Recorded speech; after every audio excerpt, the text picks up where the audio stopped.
Hello and welcome to our first Mmeg Talks event of the year, celebrating International Women's Day. The theme for International Women's Day this year, Gender Equality Today for a Sustainable Tomorrow, echoes Mmeg's mission and belief: educating women builds a better world. The World Bank Group Family Network, under whose umbrella Mmeg operates, is celebrating 50 years of service to families. The topic of domestic abuse, violence, was a huge taboo, although the Family Network was very aware of its existence.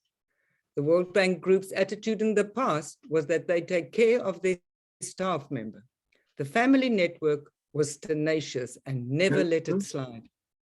In 2004, the Domestic Abuse Prevention Program saw the light, and today, the World Bank Group works hand in hand and relies on with the Family Network. Congratulations to the World Bank Group Family Network. Human Rights Day is being celebrated today in South Africa. And with all these calls for our attention, it is sad that there still is a need to draw attention to abuses and obstructions achieving the goal. With us today, we have three committed, experienced, passionate, and successful women who are proud to call, proud to call our Mmeg grantees.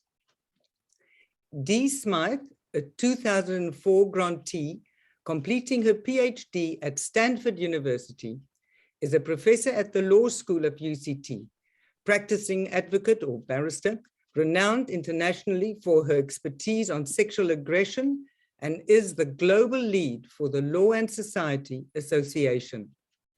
Silvana del Valle Bustos, a 2013 grantee, completing her PhD at the Washington University in St. Louis, is a lawyer, member of the National Coordination of the Chilean Network Against Violence Against Women, director at the Law School of the University Academy of Christian Humanism, and passionately writes and speaks out about the deficiencies of the Chilean law that fails to protect women from domestic violence. Sangeeta Chatterji, a 2017 grantee, completing her PhD in social work at Rutgers University, is a scholar and lecturer on helping women live safe, violence-free, and economically secure lives. Over the past 10 years, she has concentrated on understanding the dimensions and causes of gender-based violence and testing interventions that can prevent this phenomena. I am certain there's much more to be said on their work and achievements, but as Dee said, less is more. It is going to be much more informative and impressive to us listening to them. Do feel free participating in this conversation by posting your questions and comments on the chat box, and we will address them at the end of the grantees' conversation. Could you please keep your connection on mute throughout the grantees' conversation? Thank you, Priscilla, for reaching out to the grantees and compiling this very urgent topic for Mmeg Talks. Priscilla and Colin will be our moderators today. Thank you. Well, we agreed that Colin would ask the first question, so I'll turn it over to him. Thank you. The first question is a rather broad one, and it may be, as a complete non-expert in this field, it may not be appropriate, but when thinking about the topic, I wondered if there are places, societies, or cultures where domestic violence does not exist, if that exists at all. And if so, I mean, if it does exist, what's special about those? But if it doesn't, the question is why not? And I open that to any of our three guests to address. Maybe Dee's picture is right below mine. Can I ask Dee to start? It's Colin, okay. I was just going to say it's okay if you can't think of any. Yes, I mean. Right. Well, I mean, it is a difficult question, Colin, and I think the short answer is there isn't a single society in which violence doesn't exist, and so there isn't a single society in which domestic violence doesn't exist. But I think that there's a fair amount of evidence to show that some countries, and we know this, some countries are more violent than others, that levels of domestic violence, however you want to define that, because that's another question, but levels of domestic violence differ between countries. Levels of violence against women differ between countries. And the research suggests that a lot of that has to do with how equal women are in a society, with access to the kinds of economic and social benefits that come with gender equality. Although that's certainly not an inoculation. Yeah. Sorry. I was just going to ask Sangeeta if she had any thoughts on this question. Sure. I think, yeah, I mean, I completely agree with Dee that like violence, domestic violence definitely occurs in all countries around the world. Anyone can be at risk of facing domestic violence, irrespective of your age, your race, your socioeconomic background, because ultimately domestic violence and different forms of gender-based violence, as Dee mentioned, are rooted in norms around gender inequality in society. There are like many different kinds of norms and attitudes that reinforce each other, that lead to violence occurring, like ideals of masculinity and femininity in society, where which refer to like sort of like dominant masculinity and submissive femininity, male sexual entitlement. And then these sort of norms also lead to strict gender roles. For example, where men are supposed to be heads of households and key decision makers, there are rigid divisions of labor, and again, then leading to norms around acceptance of violence against women, where men are seen as take on the role of disciplining women and children, and violence is seen as a legitimate way to sort of resolve conflict or a legitimate form of discipline. And then lastly, also like thinking about norms around family privacy, where disclosure of violence is frowned upon because it's like a family matter, which makes it harder for people to speak out about the violence that's occurring. So I think these kind of like reinforcing types of norms and attitudes are present in every culture. The ideals of masculinity and femininity might change from culture to culture, but definitely like structural factors exist in every society.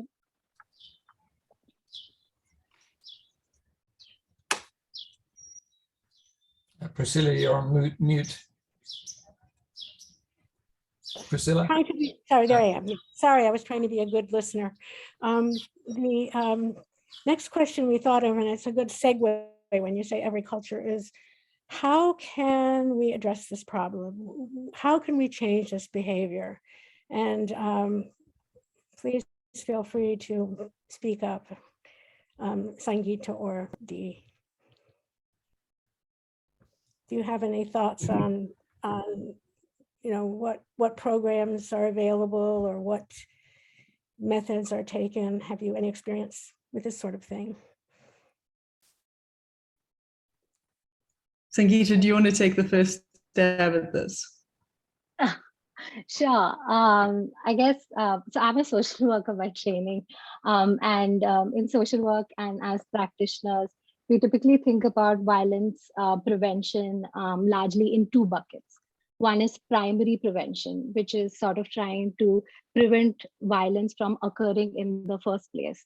And this might include like interventions targeted in schools or in or like interventions that get us to sort of reflect on personal and societal ideals about violence and gender inequality, to work towards preventing these harmful norms and attitudes leading to violence against women. And the second sort of bucket is called like secondary prevention, which is what you do once violence has occurred.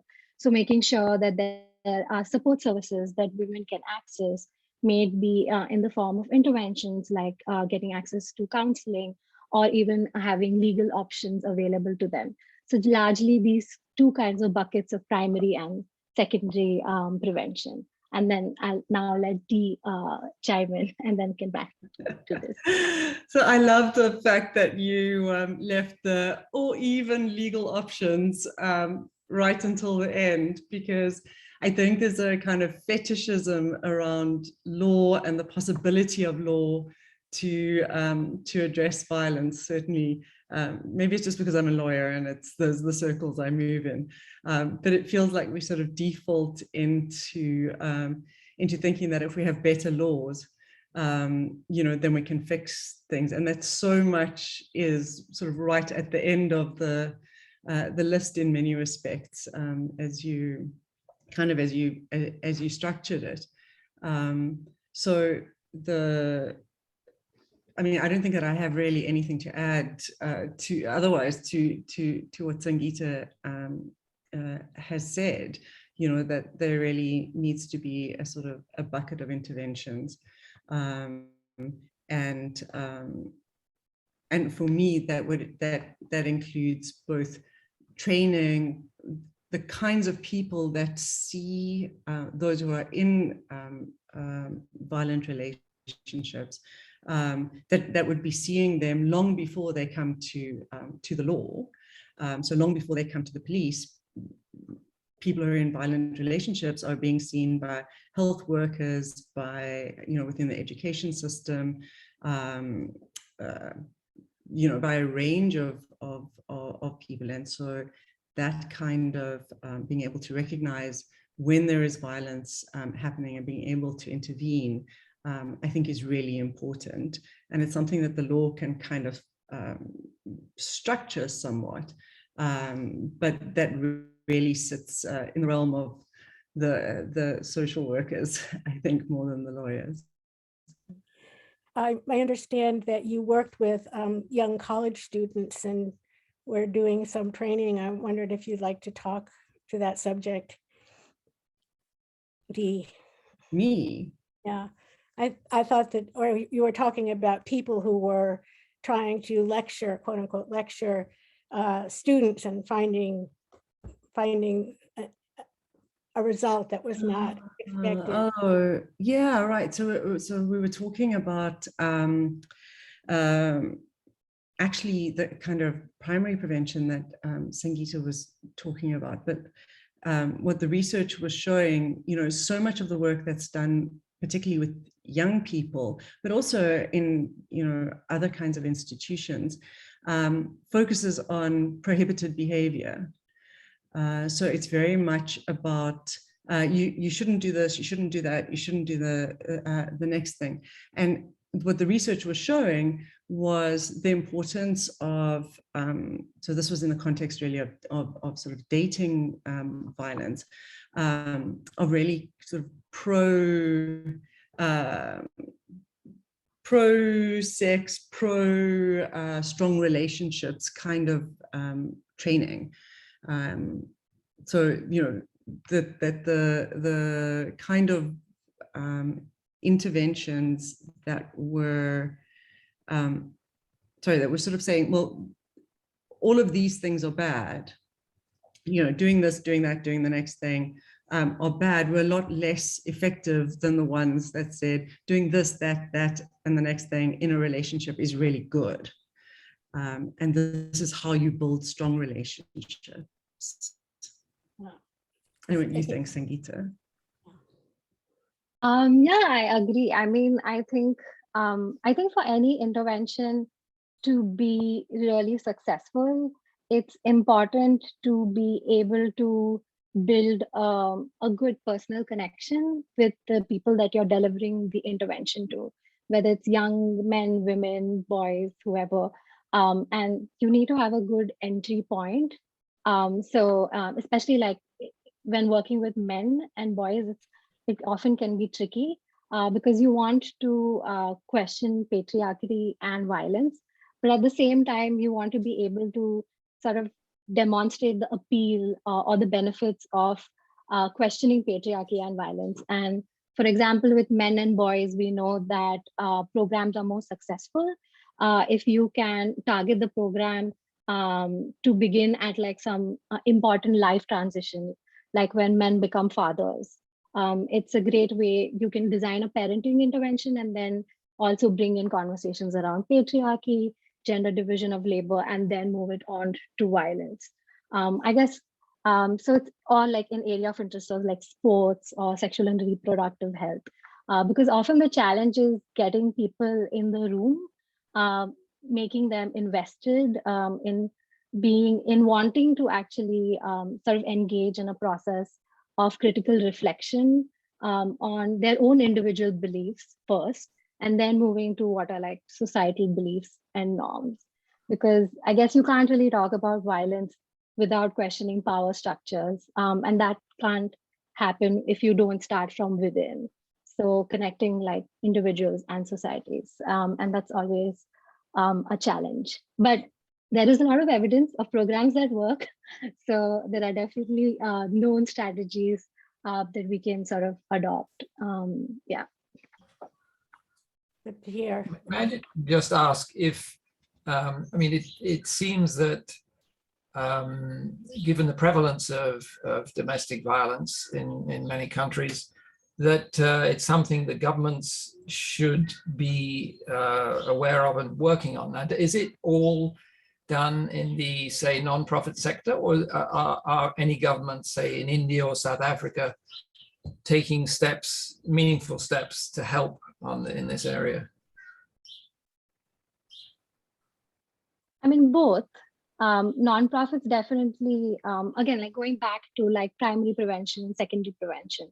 So you have nonprofits that are doing both primary and secondary prevention work, which are offering support services and also organizing awareness campaigns like in India around harmful norms, attitudes, trying to prevent violence from occurring. And at the level of the government, also establishing laws in the first place that clearly send a message that as a society, we do not tolerate these kinds of behaviors, these kinds of forms of violence. And these are like the forms of punishment that you can, I guess, be subjected to. And that's an important standard to put out there. And then also then the government needs to ensure that these laws are implemented and that there is adequate funding for each of these things, right? Like, because yes, you need adequate funding to have program officers, police officers to sort of implement protection orders, or to have shelter homes, like where can women go if they need to run, like leave their families, you need to have shelter homes. So there are a range of services that both governments and nonprofits provide. And I think that is what is needed. You need a holistic approach to violence to making sure that it stops. You can't possibly work at one or the other level. And now I'm going to hand over to Dee, so I don't take up all the oxygen. No, it's great. Thank you. So, I think that there's, I was saying about sort of the fetishism around law, and I think that this is a huge problem. I think there are, governments think that once they've passed a good law, and South Africa is really, we have wonderful laws, and our domestic violence law is particularly good. But there's a sense that once the law is passed, then, implementation will just sort of seamlessly happen, and it doesn't. And so, yes, there are NGOs that are stepping in and filling that role, but very often they do it in, a very under-resourced environment without a lot of support from the government. And there's a fair amount of research that, points to recurring problems with the implementation of these laws in particular. So, the service of protection orders, arrests being made timeously, just general kind of training issues.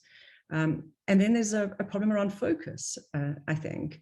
So Sangeeta mentioned shelters, for example, and you might find money being, put by government into one particular area. So, let's say, for example, maybe training the police, but then no money really put into shelters, and we know that this is an important intervention.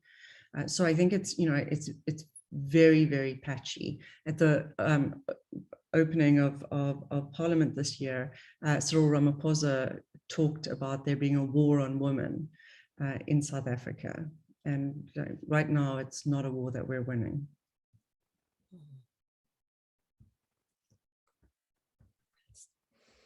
Colin, did you want to ask the next question? Yes. Are the methods then used to combat it, are they culture specific? It seems to me what may work, say, in a country like the US may not work in India, that you have to address groups in a different fashion. Or are there methods that actually transcend cultural differences?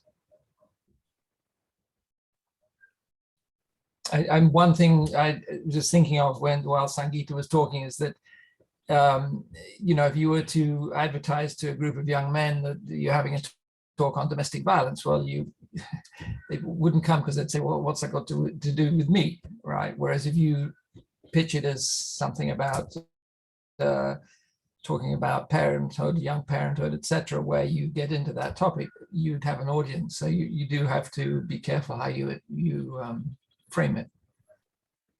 So I was just wondering if these sensitivities are common across cultures. I mean, all men have certain sensitivities, and so if you're going to do something, you have to use the same sort of approach, or can you design it for a specific culture? It may be difficult because depending on which culture you're in. Sangeeta, do you have a lot of different cultures in India that you find you need to modify your programs? Sure. I mean, yes. All interventions need to be culturally specific to be successful, because underlying everything is the rapport that you need to establish with your participants to be able to have open and honest conversations. And when you're talking about power, you need to be able to create safe spaces where you can have those conversations. So you do need to have culturally specific examples to give, as well as the messaging that you are delivering. And even within India, I mean, the culture changes from state to state, and within states there are different communities. So it's always very important to tailor your intervention very carefully to the group that you are going to deliver it to. And this poses, of course, a lot of challenges. Like designing interventions take a lot of time. They need a lot of pilot testing. This often can be expensive, and funders often don't want to spend that much money on time to pilot and test interventions, especially when like governments roll out programs. They want to do things quickly with a small budget, but that's hard because you can't have a one-size-fits-all program, and tailoring it to specific cultural requirements takes time and effort. So yeah, it's a very important area of violence prevention that often does not get the kind of attention that it deserves. How about you, Dee? In South Africa, there's certainly multiple cultural peoples, do you find the law applies equally across the board, or how does that work culturally in South Africa? Well, you know, I think it's quite fraught in this sense that South Africa, of course, comes out of a long history of colonialism and then apartheid, and the use of customary law or vernacular law in particular ways to support the project of both colonialism and apartheid. And so the creation of separate jurisdictions, separate spaces that are carved out in terms of the applicability of laws. So, you know, one example that has come up quite recently was a case involving Ukutwala, you know, which some people would frame as being, you know, once upon a time, a kind of an accepted way of entering into a marriage, where a young woman is kidnapped, you know, naturally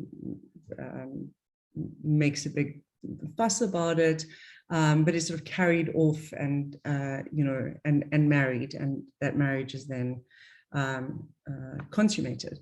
And so the sort of sanitized version of that is that once upon a time, because lopolo was so expensive, because bride wealth was so expensive to pay, and various other family restrictions, you know, this was an accepted way of kind of getting around the formalities of marriage. And what has happened now is that this has become a really perverted, and it is essentially women are being raped. In some places, there's a very high prevalence of this, raped and then trafficked out of those areas, perhaps into other areas. And the case that came to court involved a 14-year-old girl. It's the case of Jezile. You would be able to kind of look it up. So it involved a 14-year-old girl who had been identified as a bride, carried off then from the Eastern Cape to Cape Town. She was repeatedly raped and managed to escape from this marriage.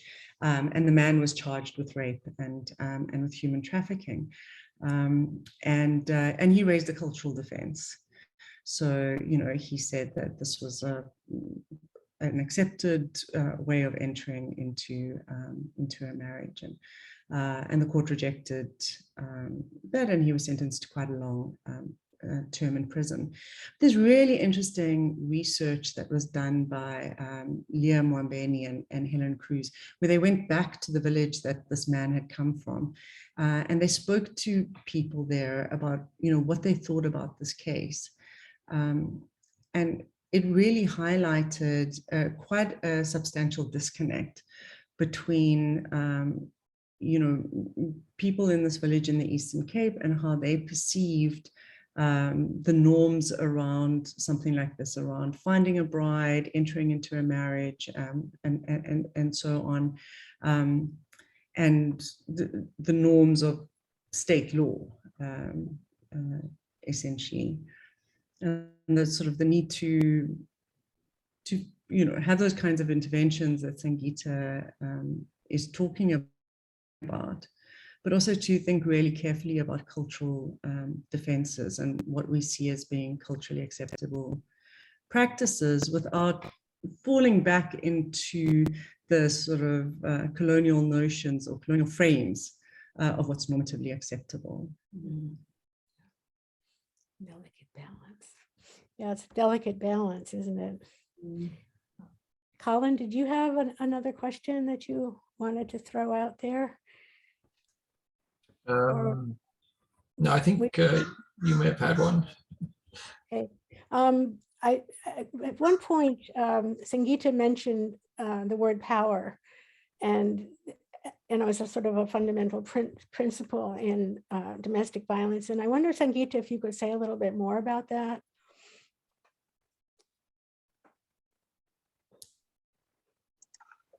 Sorry, I should unmute myself.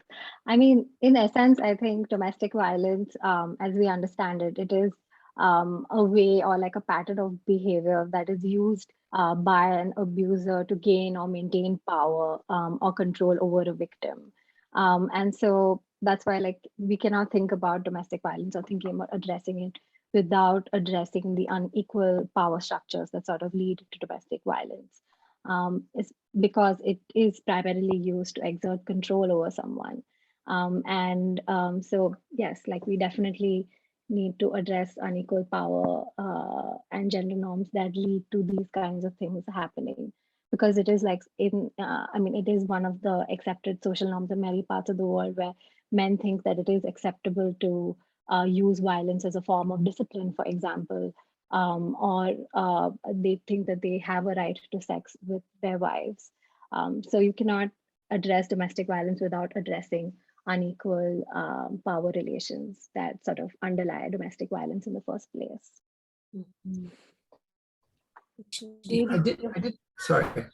I did have one question, which is, are there accepted measures of, if you have a domestic violence prevention program or programs, are there accepted measures of what success consists of, other than anecdotal, this or that individual is in a better situation? If a government says, well, we don't want to put more funding to this because we have no way of telling what works, what doesn't work, are there ways of doing it? Of measuring? I guess I feel like in what's now used as the gold standard is using randomized control trials to evaluate intervention, at least in the public health and the social work world, social work to a lesser extent, and programs or interventions that have been tested rigorously are the ones that governments and funders like to scale up. And usually in these large scale evaluation or intervention studies, the metrics that are used are looking at prevalence rates or looking at rates of violence, and if they've decreased from the beginning of the intervention to the end of the intervention. And those are more like formal measures which are rooted in the medical literature, because that's where this sort of structure for conducting trials comes from. But I think more informally, it should depend on the participants or the people that the intervention is targeted to, and if they feel more safe in their relationships and their communities. That I think would be the best measure. Do you have any thoughts on this, Dee? I don't. It's so far out of my the work that I do that yeah, I can't really say anything useful about it, I don't think. Okay.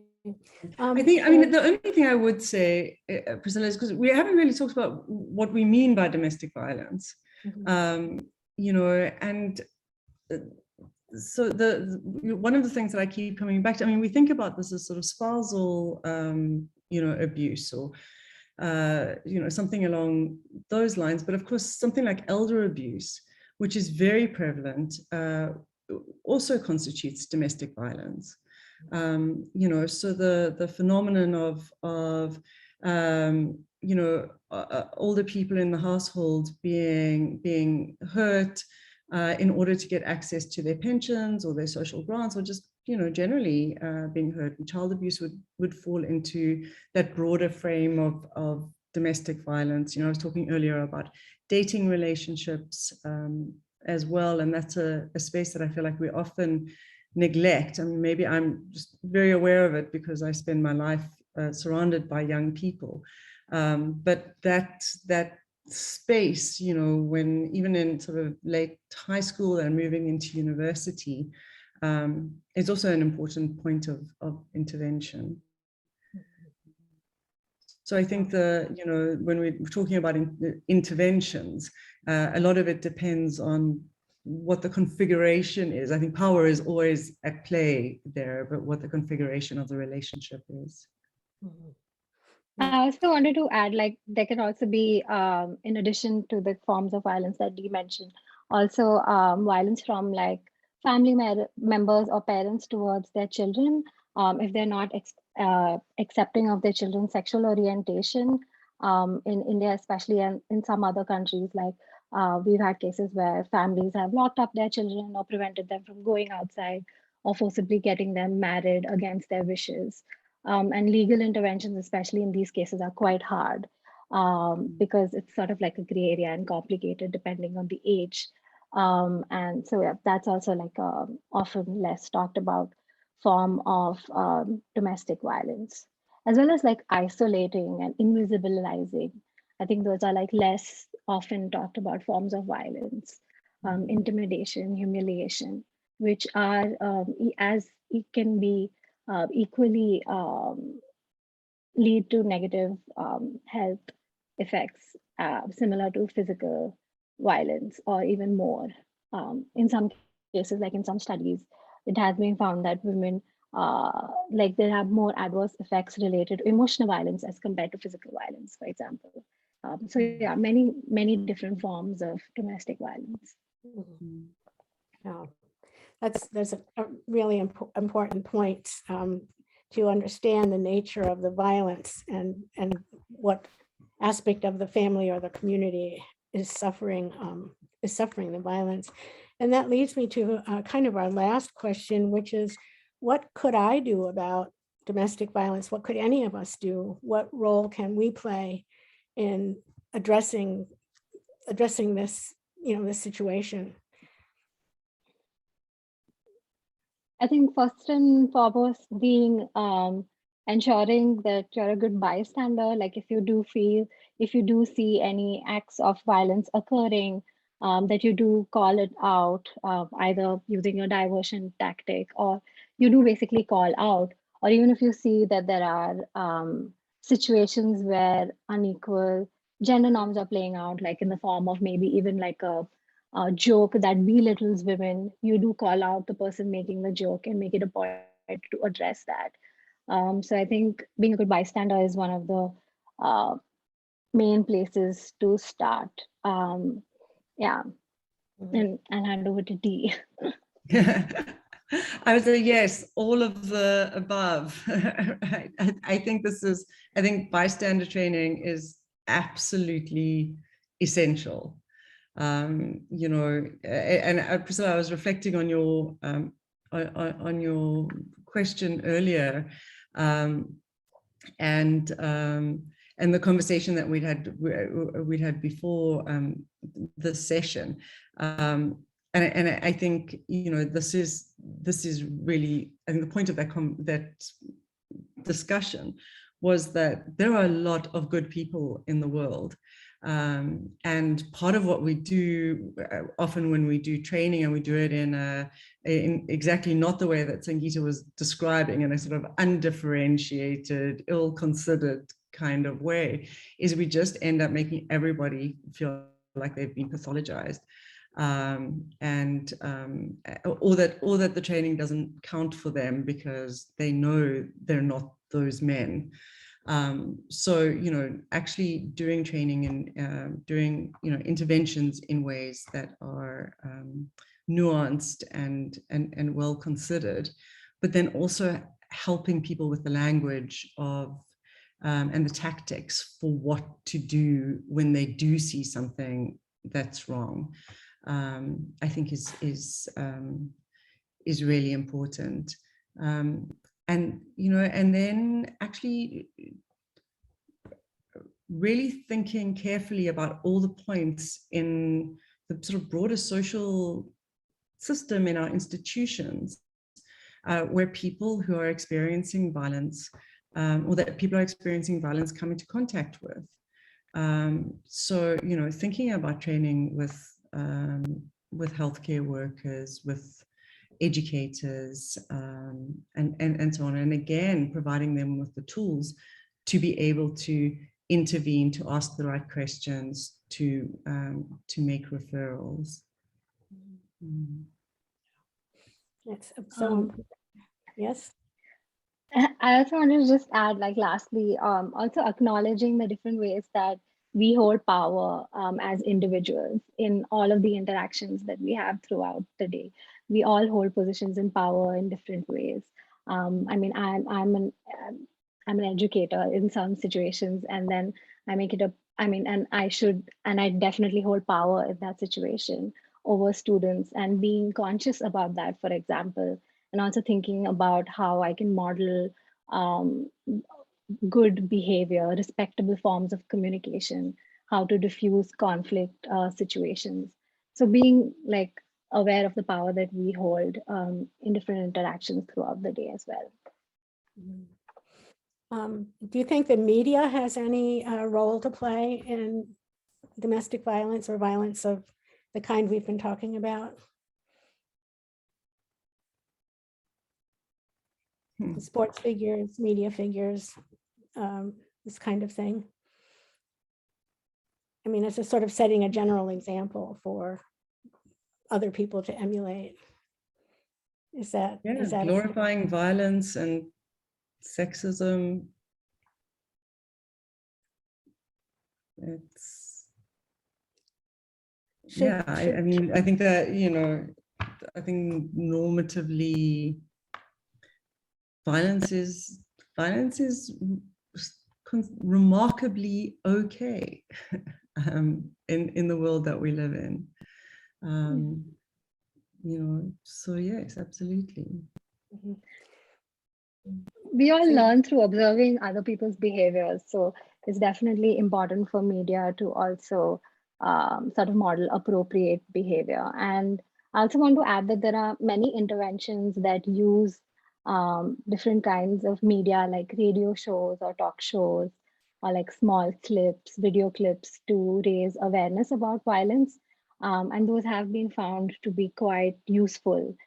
Because you know, like through like a storyline that shows violence, you can get viewers to sort of think about the causes and the consequences of violence. And if you can get them to reflect on what they would do in a similar situation, what steps they would take to prevent it, things like that. So definitely media can also be a way to get people to be more open to different ideas, and to thinking through like different norms and behaviors and what can be done differently. Yeah, like helping people to like critically reflect on power. Mhm. Yeah, we should vote with our feet and not go to movies and endorse this sort of violence, I guess. Well, I want to thank you both for your very insightful, you know, answers and taking time to be with us today. We do have a couple of questions in the chat box.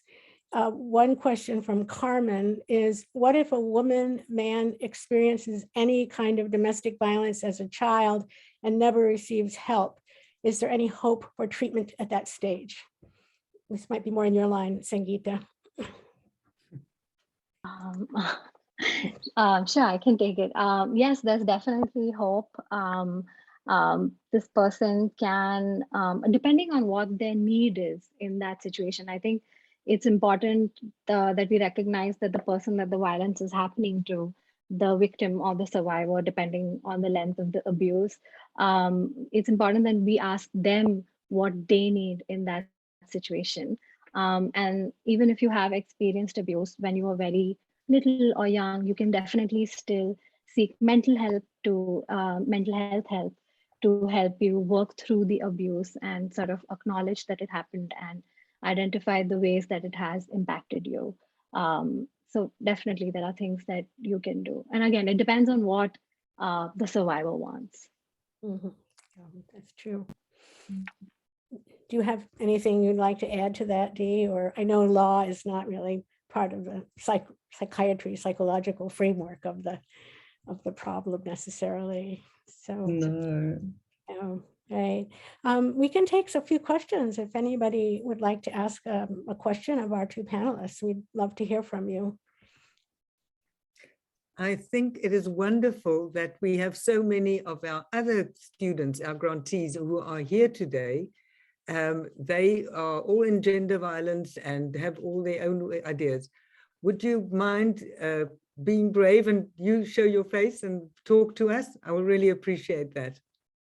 I haven't got all the names with me, but I recognized several ones. So who's going to be first to add what their research showed or what their plans of action are? So there's a fabulous conversation that was happening between Chipo and Susan. Okay, Chipo, and we're waiting for you. Thank you for identifying her, Dee. You called upon, Chipo. Oh dear. Okay, there we go. Thanks for putting me on the spot, Prof. Yeah, thank you so much for those views. Really, they're really insightful. And for me, I just was reflecting on some work that I did in Zambia on the GBV2 project, which is a project being run by the the government of the Republic of Zambia and the UN working in Zambia. And one of the things that struck me was the effectiveness of a multi-sectorial intervention in responding to GBV and impacting the program.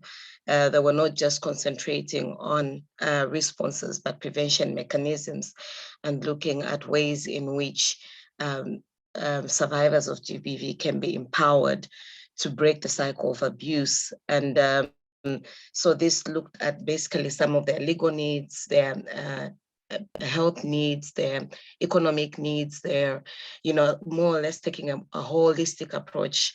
And different actors were brought in, and they ran fast-track courts, which are now channeling out GBV cases a lot faster. And then the NPA, which is our prosecution authority, is working very closely with the courts to ensure that as the matters go into court, they already marked GBV from the onset, they know, and to set it apart from all the other cases, and those kind of cases are fast-tracked. And if someone needs medical assistance, immediately these are brought in through the one-stop centers. And so that kind of multi-sectorial intervention helps really in responding to GBV, in preventing its continued perpetuation, but also in identifying more or less holistic interventions.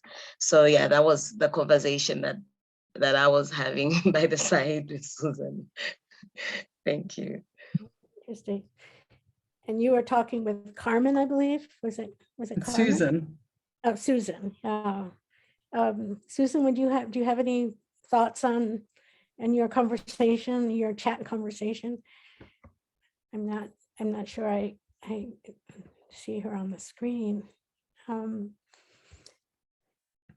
I know from looking at some of the different names here that there are people who have a lot of experience with the subject, and as Madeline said, it would be really nice if, I know we feel a little shy maybe, but we would love to hear from you. So if somebody would like to speak out, you can be the brave one.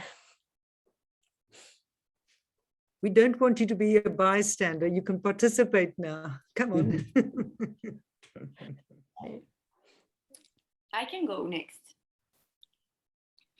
Great. So first of all, thank you for organizing and for taking the time to come and speak with us. My name is Maria Harker, and I'm one of the lucky grantees. And my experience is more as a child protection officer in Colombia, and as designing policies to address unpaid care work. My question is more, when my experience as a child protection officer was more, I realized that the system is more reactive to what happens. So we don't have like prevention policies, we just address the cases once the violence was perpetuated. So I'm wondering if you could choose 3 strategies to prevent gender-based violence, what would those strategies be?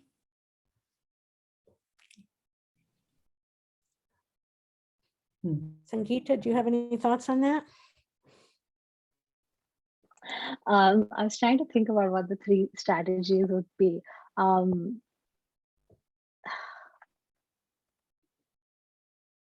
I think definitely having a law that condones gender-based violence and is implemented very well, definitely has to be implemented well and not just be a law that is hard to access. Second is definitely having assured good large amounts of government funding for prevention programs in schools and communities, for culturally specific programs, awareness programs. That would be a second thing. And third would be having shelter homes. I know I go on about this, but there really is a lack of shelter homes for people to access. It's an issue in almost every country that I know of, at least. And also having shelter homes where There aren't like restrictions, like often, you know, there are shelter homes that are just for women. And then trans men, trans women find them hard to access, or like, you know, you're not allowed to pray if you're Muslim, all of those issues. So having like good shelter homes that people can access. I think those are the three things off of the top of my head. Yeah. Dee, do you have any thoughts on that, and say framing it in terms of the law, which is your area? Yeah. So yes, I mean, I agree with Sangeeta. So I absolutely, you need a good law in place. You need early interventions that shift how people think about violence, how they think about decision making. You know, that kind of breaks cycles of violence. And then yes, shelters. And of course, the question is how those laws are framed. And I was talking about South Africa's Domestic Violence Act, and I think someone on the chat was mentioning emotional violence and psychological violence. And, you know, this is all included in South Africa's Domestic Violence Act. And yet we also still have amongst the highest rates of intimate femicide in the world. You know, more women are killed by an intimate partner than by a stranger, or by, you know, by someone who they know, than by a stranger. And so, you know, one can look at a law like that and say, on one hand, you can, so you can perhaps see it, you know, being implemented fairly well. But when you go back to Colin's question about how do you measure success, you know, do we measure success in terms of actually people not being killed? And then how do you write a law if your law is actually primarily trying to address the lethality of domestic violence?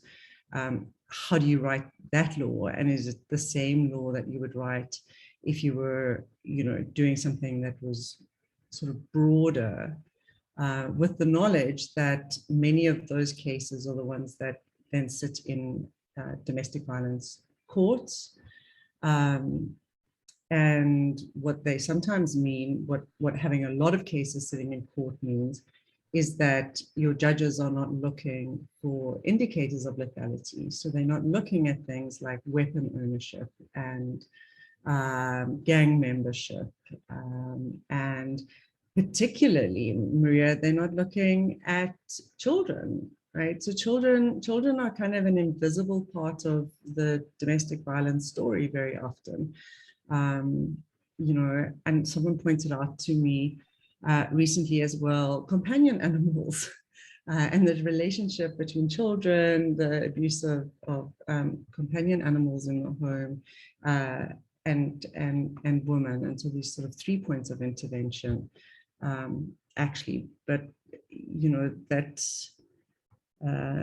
thing of being able to use the law to intervene to provide protection, because somebody else in the chat also mentioned that there are other laws. So very often what constitutes domestic violence also constitutes rape, or it constitutes assault or attempted murder, even. So this is not the law that we're going to use to deal with that necessarily, but we're going to want to, as Chipo said, we're going to want to note that there was a domestic relationship involved there, so that you can actually know how many of those attempted murder cases involved a domestic relationship.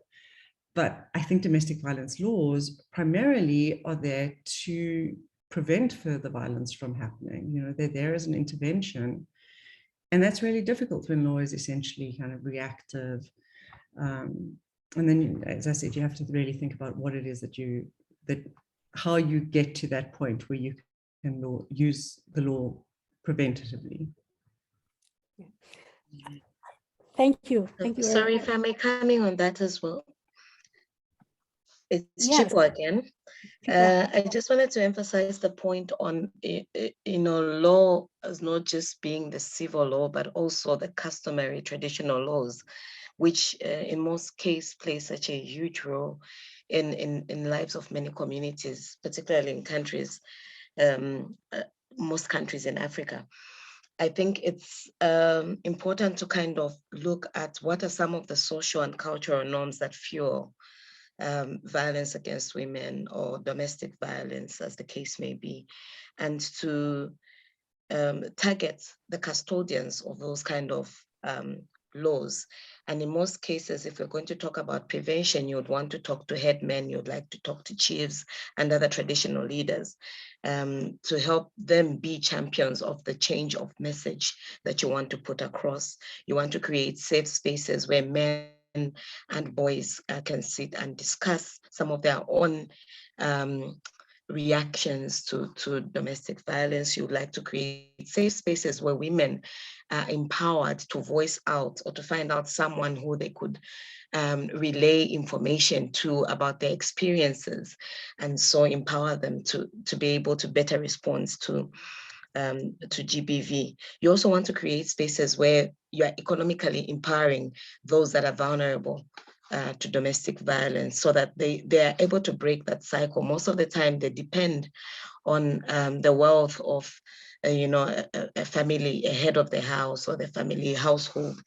And so they don't have their own income, and it's difficult for them to just walk away from a particular situation. By creating economic empowerment programs, you empower them to do just that. And this is why it really should be a government-led program, because sustainability lies with the states. It's very difficult for NGOs, for individual programs or projects to come and sustain that kind of intervention, because it could be costly. And the moment the funding runs out, the program comes to an end and we're back to vulnerability. So I just needed to emphasize some of the other considerations as we think around prevention efforts, some of the things that, harbor prevention is because we're not anchoring, we take a one-size-fits-all. We're not anchoring specific interventions towards evidence-based, research that helps inform reactions or interventions that might be different in different settings, even within one country or within one community, depending on who the target. And I think this has already been emphasized, that the target really matters, and they should inform what kind of program that you put in place. Yeah, thank you. Well, thank you. We have a hand up. I see J.R. Non-Nova. Would you care to comment? There's a hand up on your screen. Yeah. My name is Juhi Roy, and actually also I'm one of the the readers, the Mmeg one. Yeah. So I had a question but I'm both of them, I'll say, because I did work in this field also for long, and the stress that came from Sangeeta and our other grantee about the shelter homes. That can be one of them, but this is a little bit, it's attached to the question, not directly, but there are a lot of abuse happening in the shelter homes in the name of, women. So I just had this question that those are government, basically government set up shelter homes, and there's a lot of abuse happening in that. There are a lot of cases coming up now. A lot of women from the age of 7 to 18, whoever is living there after abuse, getting abused from, or, going through the violent relationship. There's another kind of abuse going on. So it's like Holland. So I don't know how that can be tackled, or is there any other way? Because that's still an abuse and there's still a violence there.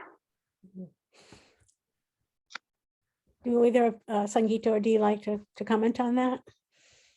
It sounds terrible. Yeah, no. I mean, especially in India, I think in the recent days, there have been cases where we have found out that shelter homes, especially for young children, kids who have been rescued from harmful situations, especially in, I think in a particular shelter home in Madhya Pradesh, in one of the states, it was found that there was a lot of ongoing child abuse, where people who run the shelter home were the abusers. And this isn't like a one-off case. especially with young kids. This has been found more and more, and it definitely is a cause for concern.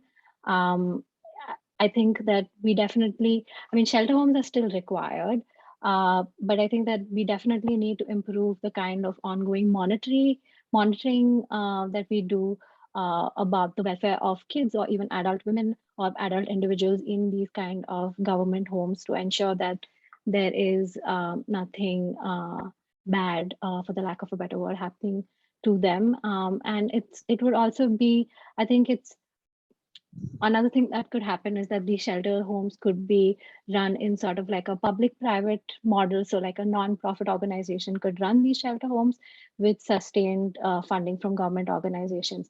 Because at least in India, like most of the shelter homes are state-run. They're not run by non-profits. And it's very expensive to run a shelter home. You need a lot of infrastructure. So possibly like, using those kinds of models and having better monitoring policies in place. But yes, it's definitely a cause of concern, and we definitely want to prevent re-victimization of vulnerable individuals. We just had like 2 of them recently in Bihar. And it was like not just the kid, it was like a women, basically a women's shelter. You know, I come from there. And Yeah. it was, but the only problem with that is that even though government, and there have been so many women organizations going after them, like 27, 28, still, even like it went to the high court, still these people just get away with it. That's the concern. And that's what I'm trying to point out, that it's not that less people are going behind, even though monitoring it's in the court, but still you don't get the answer. They don't, the FIR, they don't lodge the FIR if the girl goes or something. So it's terrible. And I know this violence part, but then there is another whole violence in another part. And there are a lot of women in the shelter. Yeah, I think- and I mean, it's often, yeah, sorry, go ahead, Dee. No, please.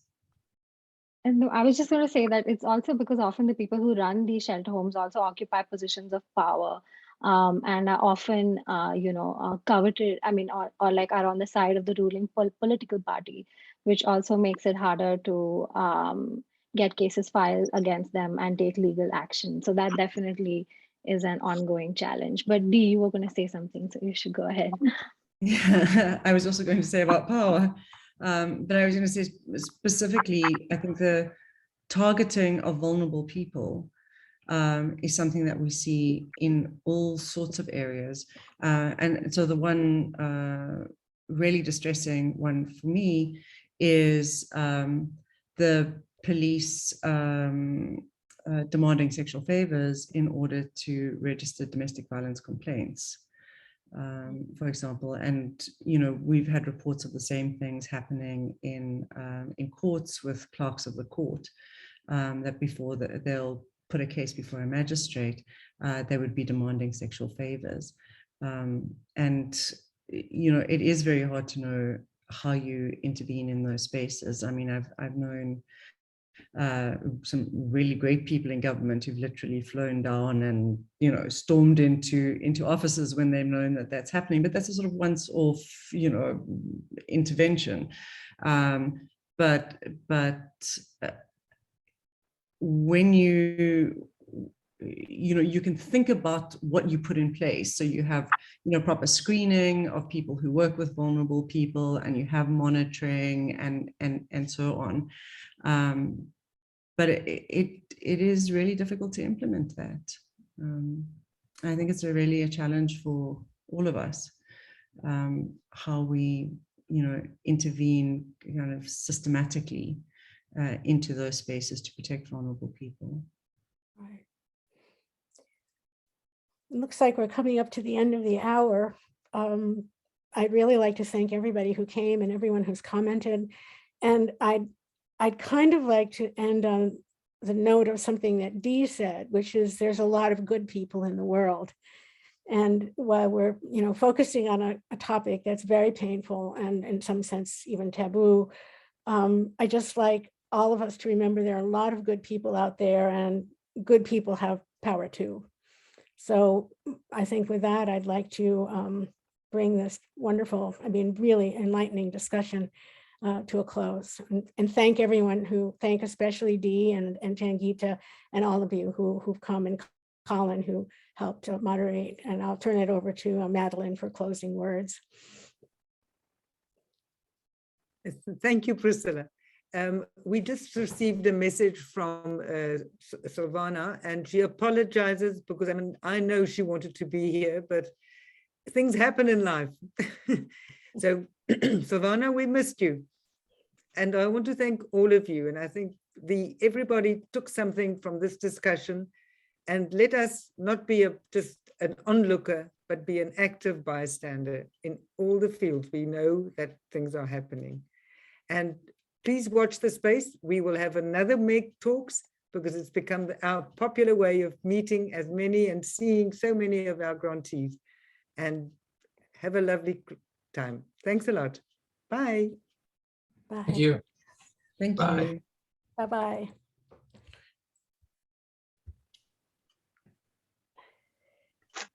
Bye-bye, everybody. Bye.